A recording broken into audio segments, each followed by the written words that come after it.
2 মাস আগে সবকিছু এতটা সহজ ছিল না। আমি তখন অলরেডি জব করছি। হঠাৎ ছোট্টবেলার এক স্বপ্নের কথা মাথাচাড়া দিয়ে উঠল। হাই, আমার নাম জয়িতা। অনেকদিন থেকেই নিজের কিছু শুরু করার ইচ্ছে ছিল, তাই একদিন ঠিক করলাম রিস্ক নেব, কমফর্ট জোন ছেড়ে বেরিয়ে আসবো। অনেকেই নাক সিটকিয়েছে, কিন্তু সব কিছুর মধ্যে দিয়েই আজ সেই ছোট্ট স্বপ্নটা ছোট্ট করে দাঁড়িয়ে আছে। Sajjan cafe style. হ্যাঁ, এটা শুধু একটা ক্যাফে না, এটা আমার আর আমার দিদির স্বপ্ন, আমাদের পরিশ্রম, আমাদের জেদ।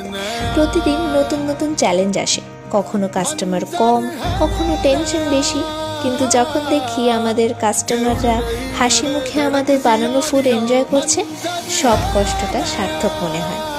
এই মোমো, কাটলেট, পিৎজা সব কিছুতেই মিশে থাকে আমাদের যত্ন ও ভালোবাসা। স্ট্রাগল আছে, ভবিষ্যতেও থাকবে।